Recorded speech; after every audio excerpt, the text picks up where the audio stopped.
Allez, le nouveau corner, il est centré, celui-là par les Kangin. La tête. Oh, oh, oh, Ramos au bout du bois, au bout du bois, au bout du bout. Gonzalo Ramos qui vient délivrer le Paris Saint-Germain à la 94e. Le PSG va s'imposer pour une fois que le corner est vraiment centré directement.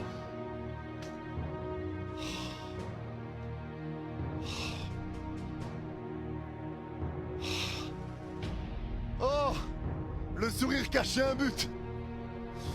Le sourire cachait vraiment un but.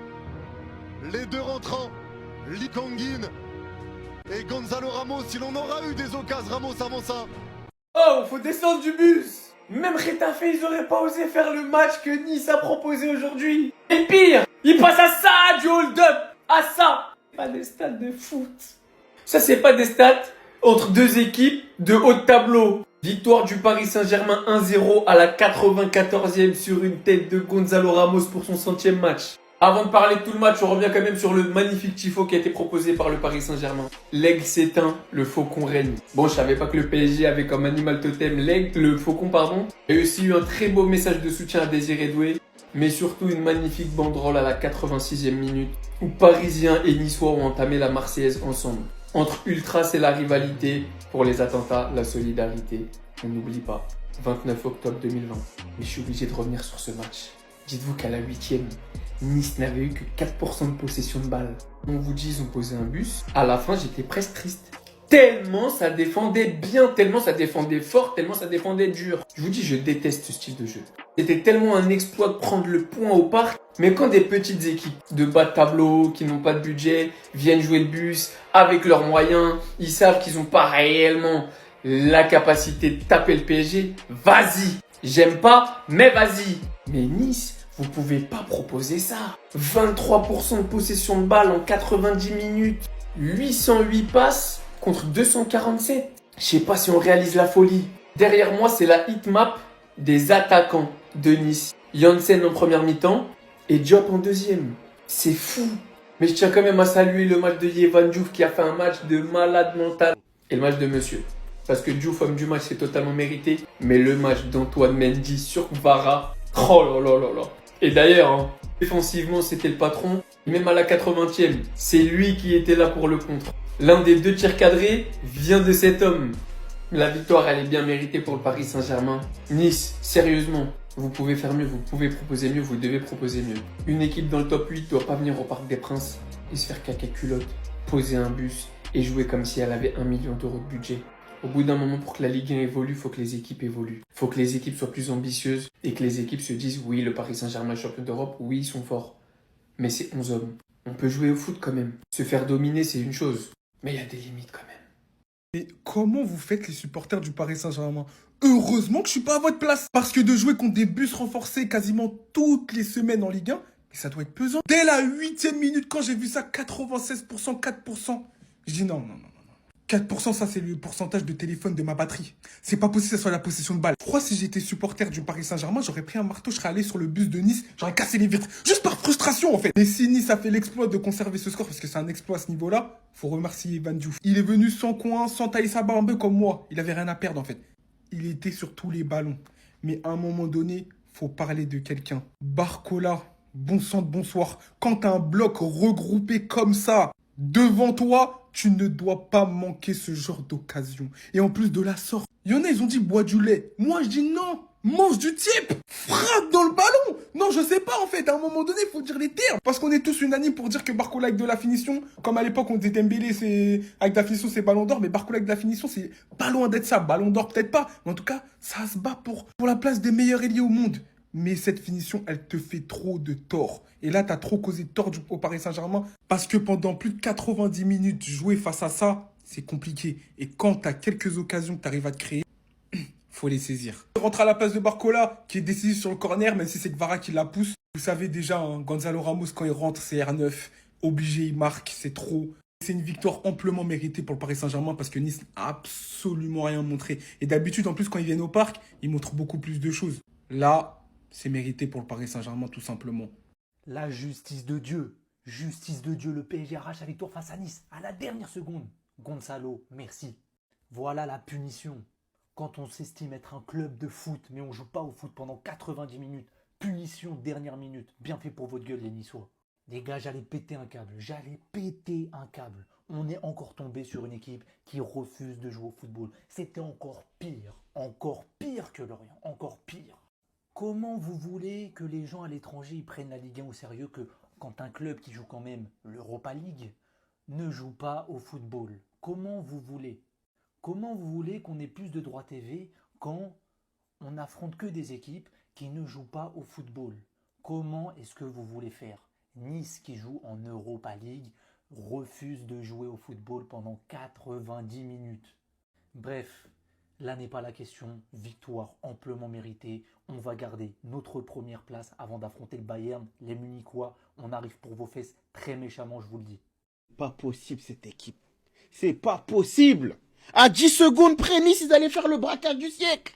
Le match, il m'a fait comprendre une chose. Pour gagner contre le PSG, il faut pratiquer le haram ball. La prochaine fois qu'on vous croise les Parisiens, on va jouer comme l'Atlético. Si ça marche. 96 de possession contre 4. Et pourtant, Nice est bien défendu. Il y en a beaucoup qui vont se plaindre. Oui, mais ça joue pas au football. Vous voulez qu'ils fassent quoi? Avec les joueurs de qualité, vous voulez qu'ils fassent quoi? Dites-moi. Diouf, aujourd'hui, c'était meilleur prime. Ils avaient tout de leur côté, les Niçois, pour gagner ce match-là. Des parades sur Vitinha, Barcola et son manque de finition. Je vais en parler. Parce que c'est bien ça qui va vous coûter des matchs en Ligue des Champions si vous lui parlez pas.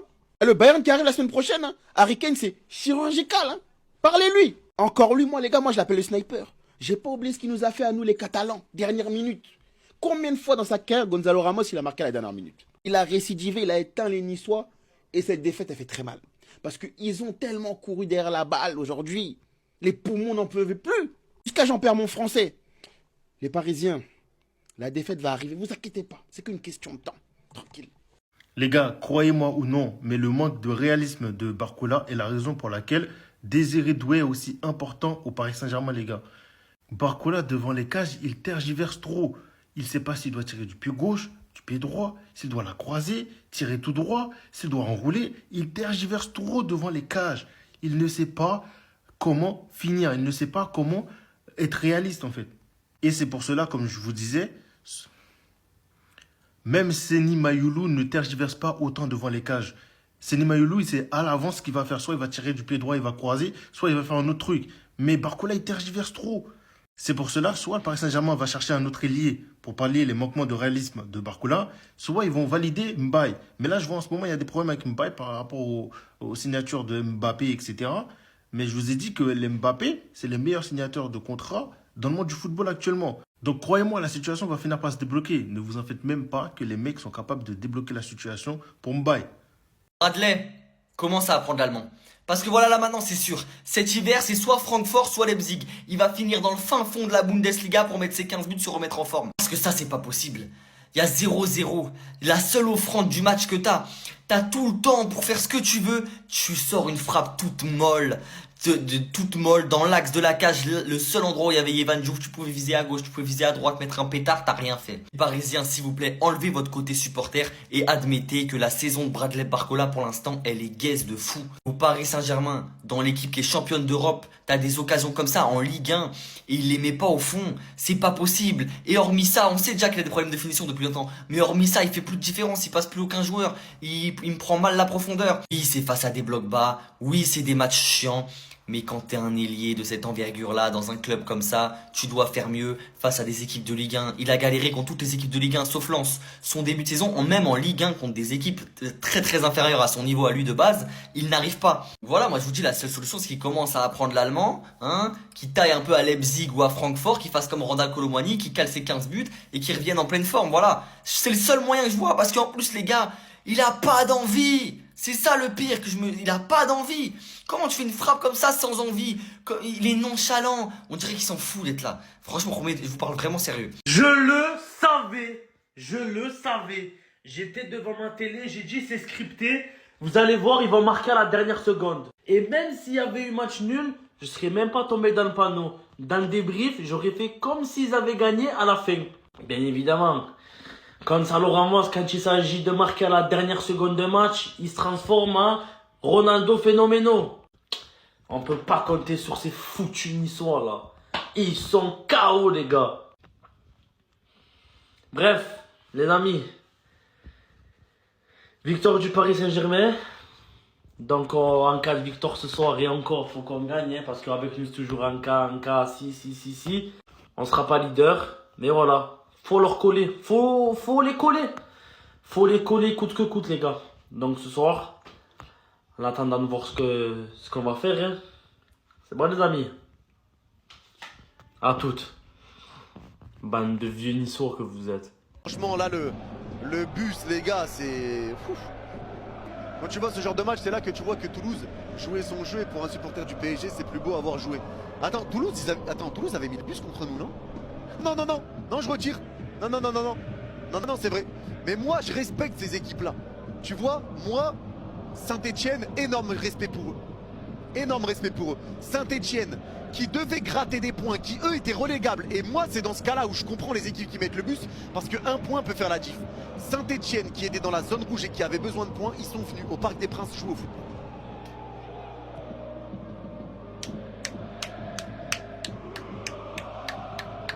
Moi, c'est pour ça que je respecte. Moi, ce que je comprends pas, c'est les équipes milieu de tableau qui jouent bloc bas. Quoi faire? Tu joues pas l'Europe, tu joues pas le barrage de Ligue 2. Essaye de jouer ton jeu contre Paris. C'est une occasion d'essayer de poser ton jeu.